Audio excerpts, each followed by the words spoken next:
Olá crianças, tudo bem? Sejam bem-vindos ao Meandros Históricos, o canal que apresenta a história em pequenos e deliciosos achês. Eu sou Nicolás e nós estamos fazendo a revisão para o Enem. Nós estamos falando das competências da prova de ciências humanas e analisando possíveis assuntos e questões de cada uma delas. Você já viu uma apresentação geral e você já viu as análises das competências 1, 2 e 3. A competência 1 falando de história e cultura, a 2 falando das relações entre as nações, as relações de dominação entre as nações, e a competência 3 falando dos movimentos sociais, da questão social e seus impactos nas instituições. Tá? E agora nós vamos entender a competência 4. E aí você vai me perguntar, Nicolas, mas o que é essa competência 4?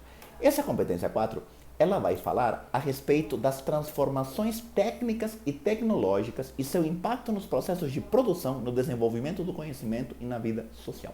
Em uma palavra, essa competência 4 é aquela que vai trazer muito do economiquez da história, certo? É a competência que vai trabalhar mais com as questões econômicas, com as questões produtivas, tecnológicas.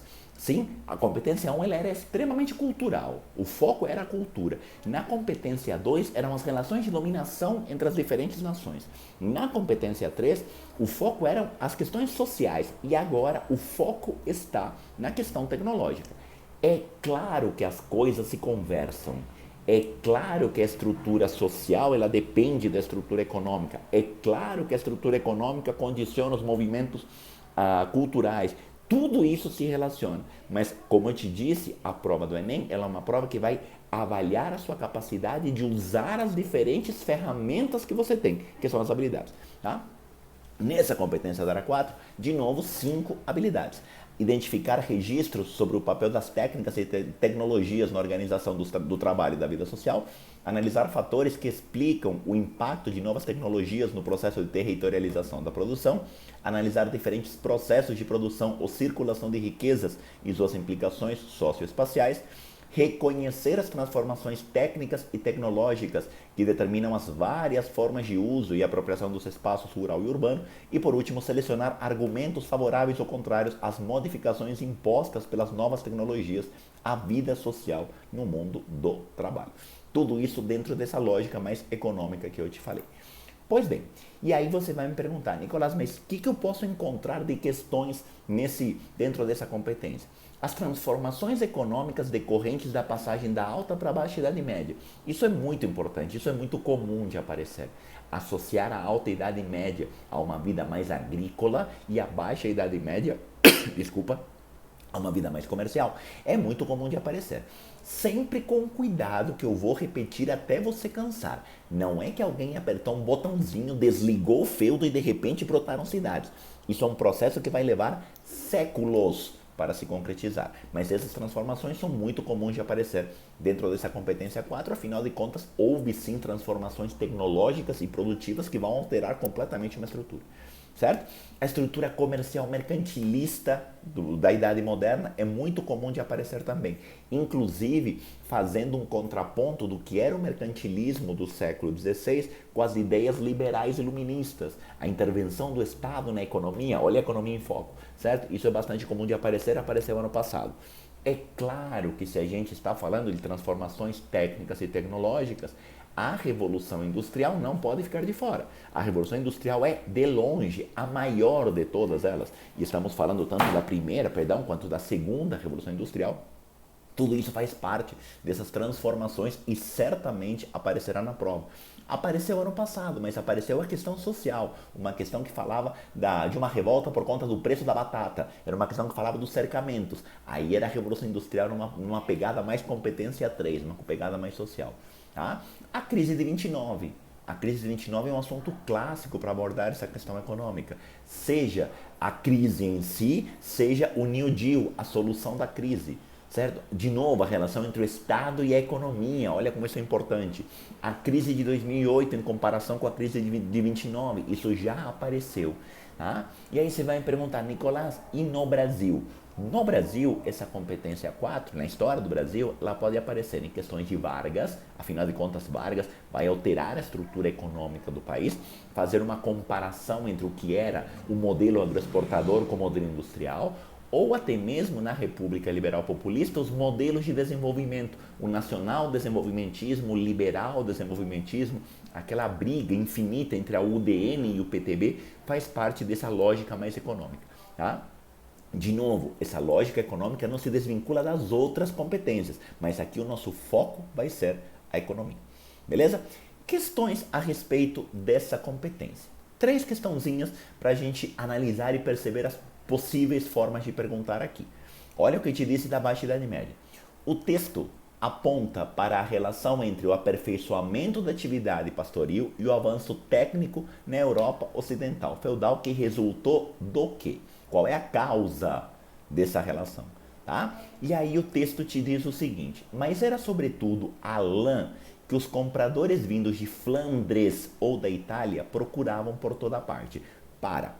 Procura lá no seu HD do conhecimento. Flandres, principal região de comércio da Europa na Baixa Idade Média.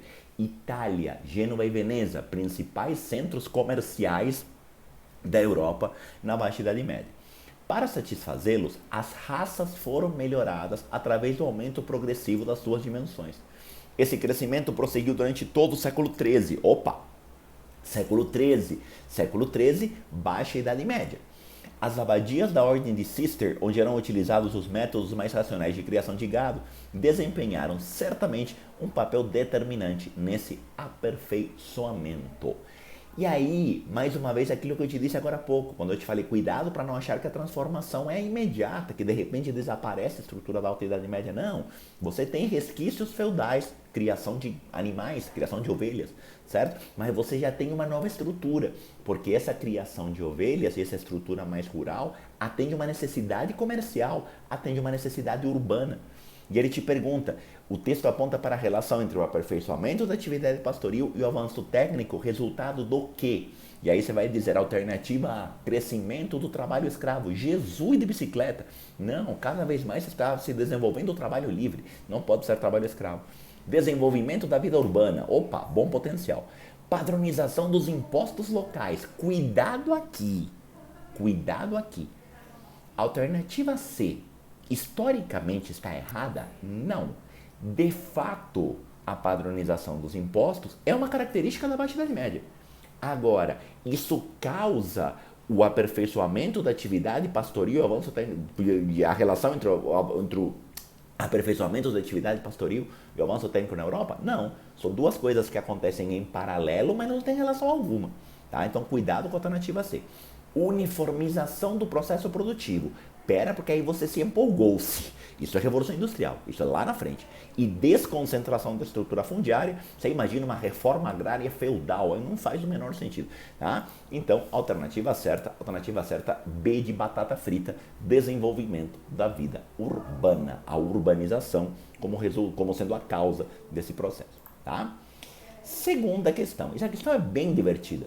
Ele fala a respeito de lei de trânsito, e é daquelas que aparecem no Enem, e você fala depois, Nicolás, não caiu história no Enem. Caiu. Olha essa questão.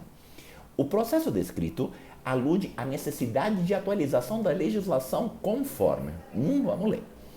O Parlamento Britânico aprovou uma lei em 1835, cujo objetivo era regular o tráfego crescente nas principais vias no interior da Inglaterra, uma espécie de código rodoviário. A lei de 1835 estabeleceu a velocidade máxima de 4 milhas por hora para veículos autopropulsionados. As regras foram revistas pelo Parlamento em 1896, quando foi aumentada a velocidade máxima para 10 milhas. Em 1903, novamente elevou-se o limite de velocidade para 20 milhas por hora. Em 1930, aboliu-se o limite de velocidade para carros e motos. E aí você olha para a questão e fala, Nicolás, mas desde quando eu tenho que saber as leis de trânsito da Inglaterra, Nicolás? Estão de brincation to my face. Como assim? Pera. É uma questão que envolve, sim, um processo histórico. Sabe por quê? Você concorda comigo que aumentar a velocidade máxima das estradas só faz sentido a partir do momento em que há necessidade porque se produziram veículos que andam cada vez mais rápido? Que é isso? Transformação tecnológica. Qual é o nosso foco nessa competência 4? Transformação tecnológica. Carros melhores vão andar mais rápido.